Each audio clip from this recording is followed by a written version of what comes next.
उर्मिला सिंह से हम लोग सम्मानित करें, जोरदार ताली बजा दें। हम लोग समाज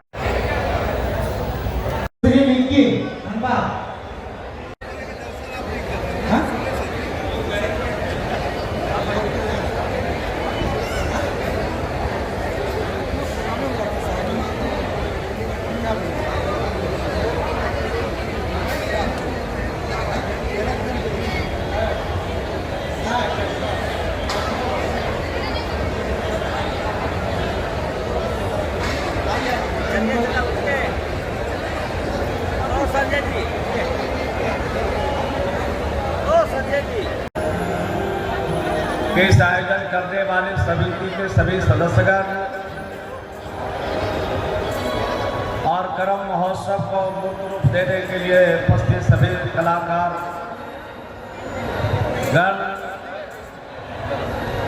और इस मैदान में उपस्थित सभी भाइयों और बहनों,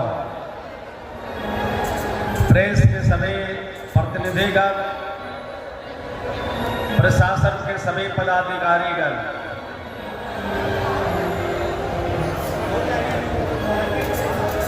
करम पूजा के अवसर पर मैं पहले भी यहाँ पर आया हूँ और जब बिहार के लोकप्रिय मुख्यमंत्री श्री नीतीश कुमार जी यहाँ पर आए थे करम पूजा के अवसर पर, उसी के साथ मैं यहाँ पर आया था। आज प्रकृति को बचाने की आवश्यकता है। पूरे देश और दुनिया आज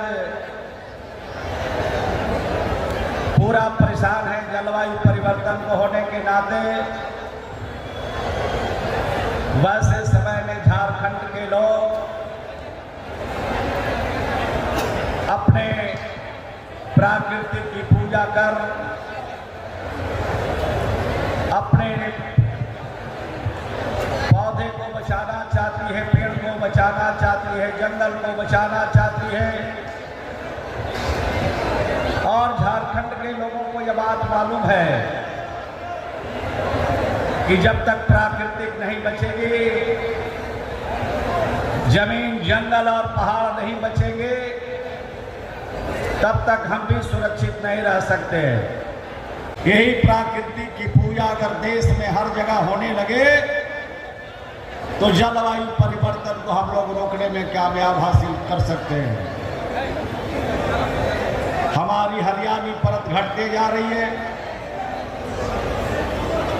देश का राष्ट्रीय औसत 33% है। जब तक देश में 33% हरियाली परत नहीं होगा, तब तक जलवायु परिवर्तन नहीं रुक सकता है। झारखंड के भाइयों और बहनों को मैं अपने तरफ से धन्यवाद और बधाई देना चाहता हूं कि करम पूजा के माध्यम से पूरे देश और दुनिया में आप संदेश देने का काम करते हैं कि हमारी जो धरती है, हमारे जो पेड़ है, पौधे हैं, हमारे जो जंगल है, उसकी रक्षा होनी चाहिए। और ये संदेश पूरे देश और दुनिया में जा रहा है। और झारखंड के भाइयों और बहनों ने करम पूजा के अवसर पर, करम महोत्सव के अवसर पर जो संकल्प लिया है कि न हम जंगल को कटने देंगे, न हम पौधे को न।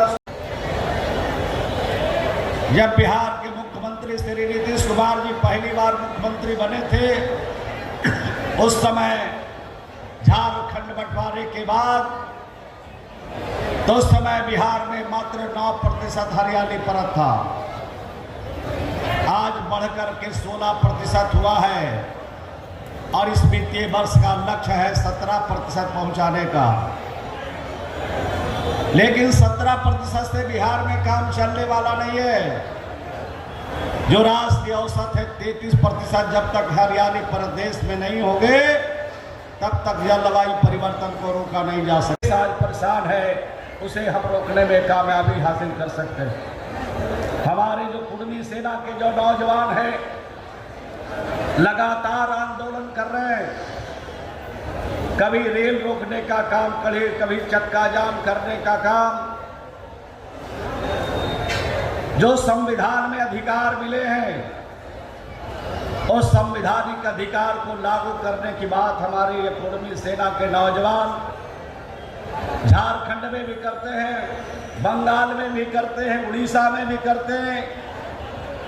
ये हमारे जो नौजवान हैं चाहते हैं कि यहाँ के जो गांव में रहने वाले लोग हैं, मूल लोग निवासी हैं, उनका रहन सहन, उनका काम, उनका पर्व त्योहार, उनका भाषा और बोली, उनका खान पान, उनका सभी तरह का जो कारोबार है वो निश्चित रूप से आदिवासियों के जैसा है। और जब आदिवासी को विशेष तौर पर सुविधा दिल्ली की सरकार मुहैया करा रही है, राज्यों की सरकार मुहैया कराती है, तो ऐसे हालात में जो कुर्मी समाज है, जो पटेल समाज है, जो यहाँ के मूलवासी हैं झारखंड के, उनको अनुसूचित जनजाति का दर्जा मिलना चाहिए, सुविधा मिलना चाहिए, उनके हक मिलने चाहिए। लड़ाई लड़ रहे हैं यहाँ के लोग।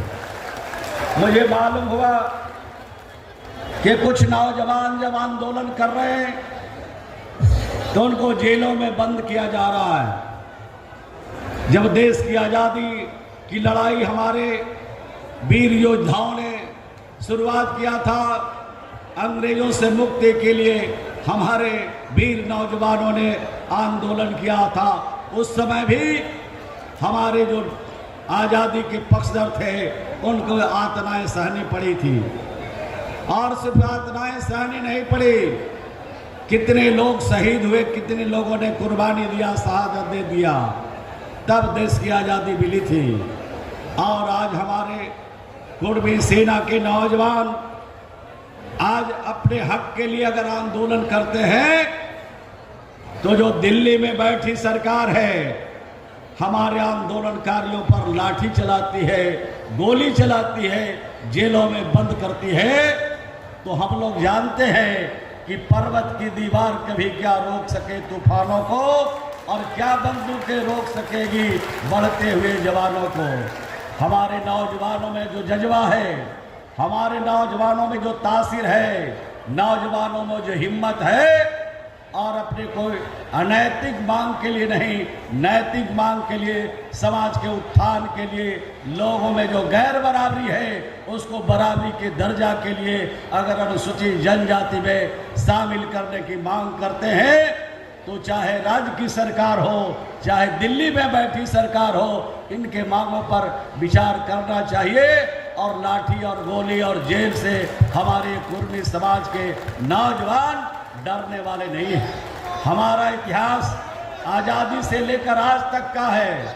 हम आज़ादी के दिनों में अनेक लोगों ने, हमारे समाज के लोगों ने कुर्बानी दे करके देश को आज़ादी दिलाई है। जब देश की आज़ादी दिलाने में हम सबका योगदान है, तो इस देश में रह करके जो गैर बराबरी है, जो हमारा हक मारा जा रहा है, वो हक लेने का भी अधिकार हमें प्राप्त है, और ये हक लेके हमारे नौजवान रहेंगे।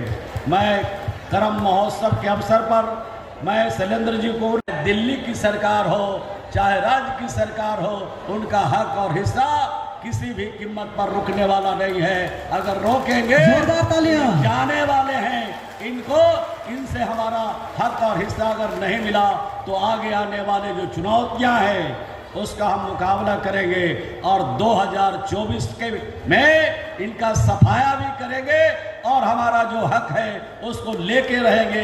यही कह के अपनी बात को समाप्त करता हूँ। करम पूजा के अवसर पर आप सबको शुभकामना जय कुर्मी समाज देता हूँ। जय जय कुर्मी समाज, आगे बढ़े, जय कुर्मी समाज। हम लोग का सहयोग और समर्थन रहेगा।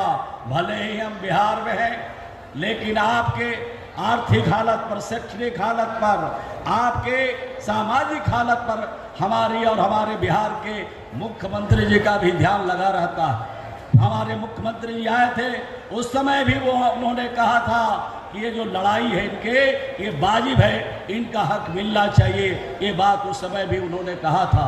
तो मैं अंत में यही कहूँगा कि आपस में मिल्लत रखिए, आपस में प्रेम रखिए, भाईचारा रखिए। नफरत से समाज नहीं चलता, नफरत से देश नहीं चलता है। जो लोग नफरत फैलाने का काम करेंगे वो सदा के लिए विदा हो जाएंगे। जो भाईचारा और प्रेम फैलाएगा वो सदा के लिए अमर हो जाएगा। यही शुभकामना के साथ अपनी बात को समाप्त कर